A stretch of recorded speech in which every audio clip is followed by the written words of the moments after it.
पिछले भाग में आप लोगों ने देखा कि किस तरह सुजानपुर गांव में डायन रात के अंधेरे में लोगों को मार रही है। जिस रात डायन किसी के घर में हमला करती तो जान के साथ माल भी लूट लेती। उसे घरों में जो भी कीमती सामान जैसे जेवर, गहने, दौलत मिलता वो सब लूट लेती, क्योंकि डायन गांव वालों को आर्थिक रूप से भी कमजोर बनाना चाहती थी। अब आगे। अब है बेटा, खूनी डायन अब लोगों को घरों में घुस कर मार रही है और उनके घर में डाका भी डाल रही है। सोना, चांदी, गहने, जवाहरात कुछ भी नहीं छोड़ रही है वो। सारे गांव की रक्षा अब आपके हाथों में है। मुंशी काका, उस डायन ने जिस रात पिताजी को मारा था, उसी रात उसने पिताजी के वेश में आकर हमारी सारी दौलत अपने साथ ले गई थी। वो ऐसा ही करती रही तो पूरा गांव निर्धन हो जाएगा और उसके हाथों मारा जाएगा। तुम्हें समझदारी और हिम्मत से काम लेना होगा और अपने पिताजी के अधूरे कार्यों को पूरा करना होगा। मैं पिताजी की सौगंध खाता हूँ मुंशी जी, मैं उस पिशाचिनी को नहीं छोड़ूंगा और उसके द्वारा लूटा हुआ सारा धन भी वापस लाऊंगा। जोश में होश मत खो बेटा, हम पहले ही बहुत कुछ खो चुके हैं। अब तुम्हारे जान की जोखिम नहीं ले सकते। तो क्या उस डायन को ऐसे ही छोड़ दें ताकि आने वाले समय में वो इस गांव को शमशान बना दे? बोलिए। तुम समझे नहीं बेटा, वो डायन बहुत ही ज्यादा खतरनाक है। उसे पकड़ना या मारना इतना आसान नहीं है। मेरा एक मशवरा है तुमसे। कैसा मशवरा? मेरा कहना मानो तो तुम एक बार वीरगंज जाओ, वहाँ तुम्हें हमारी इस समस्या का समाधान जरूर मिलेगा। साफ साफ बताइए मुंशी जी, आप कहना क्या चाहते हैं? वीरगंज में पीर बाबा की दरगाह है, वहाँ तुम्हें इस बुरी शक्ति को मारने का उपाय जरूर मिलेगा। मैंने उस दर पर बुरी से बुरी शक्तियों को घुटने टेकते देखा है। मुंशी जी, अगर ऐसी बात है तो मैं आज ही वहाँ के लिए रवाना हो जाऊंगा। मेरे लौटने तक किसी भी गांव वाले को रात में ना निकलने की हिदायत पहुँचा दीजिएगा। मुंशी जी की सलाह मानकर अभय दोपहर में ही मीरगंज जाने के लिए निकल पड़ता है। वो हर हाल में उस डायन से बदला लेना चाहता था। उसी रात गांव का एक घर, मौसम बहुत खराब था। बाहर घनघोर तूफानी बारिश हो रही थी, जैसे आसमान ही फट पड़ेगा। बहुत दर्द हो रहा है, मुझसे सहन नहीं हो रहा।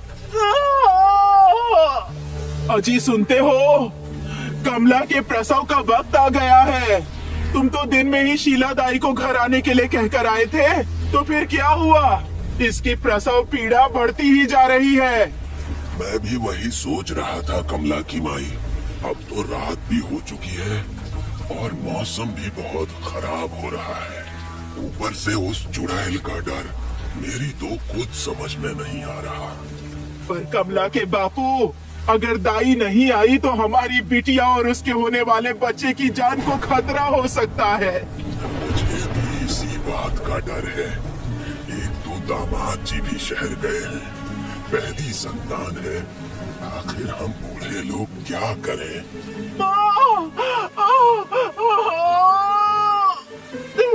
शीला ताई को बुला लो जल्दी। हिम्मत से काम ले बेटी, सुबह होते ही शीला ताई को बुला लाएंगे। थोड़ा बर्दाश्त कर ले बिटिया। पीड़ा में तड़पती कमला को उसकी माँ हिम्मत बंधा रही थी। हालातों से मजबूर पिता सिर झुकाए खड़े थे कि तभी दरवाजे पर दस्तक हुई। इस तूफानी मौसम में इतनी रात गए, आखिर कौन हो सकता है? सुनिए जी, कहीं शीला दाई तो नहीं है?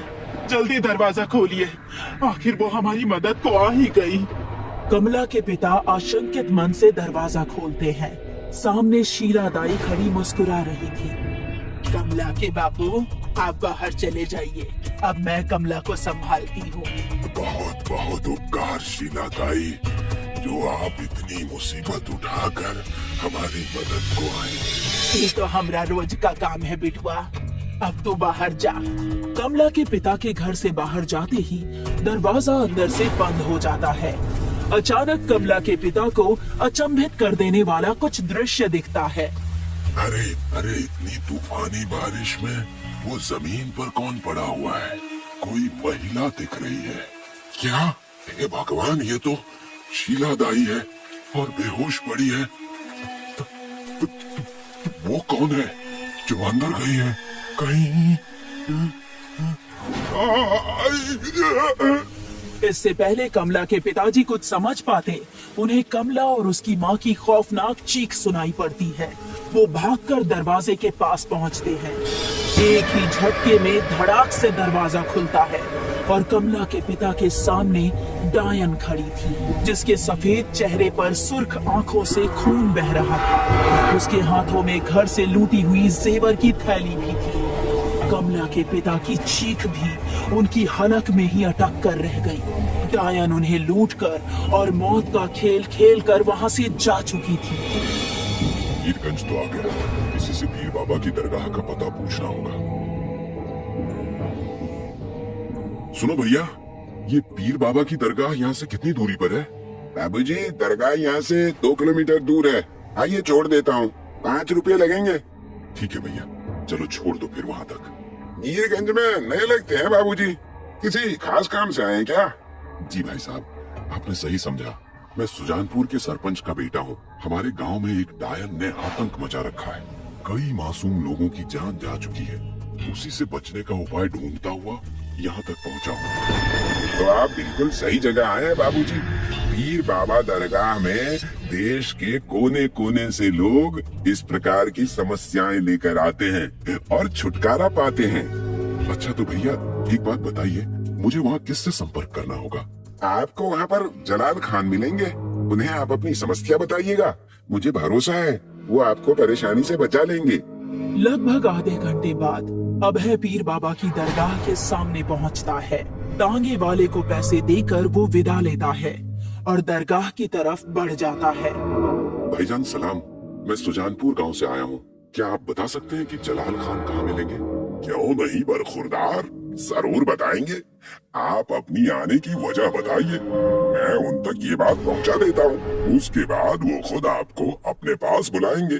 अभय खादिम को सारा किस्सा समझाता है, जिसे सुनकर खादिम जलाल खान के पास जाता है और सारा माजरा बयान करता है। अल्लाहु अकबर, अल्लाहु अकबर। उस नापाक डायन की हिम्मत इतनी बढ़ गई कि वो जिसे चाहे मौत के घाट उतार रही है। जान देने और जान लेने का हक सिर्फ खुदा को है। इन जैसे नापाक शैतानों को नहीं। उस बच्चे को भेजो मेरे पास। चलिए भाई मियाँ, आपको जलाल खान साहब ने फौरन बुलाया है। जी भाईजान, शुक्रिया। चलिए चलते हैं। आ जाओ बेटा, तुम्हारे हालातों को जानकर बहुत अफसोस हुआ। आने में इतनी देर क्यों की बेटा?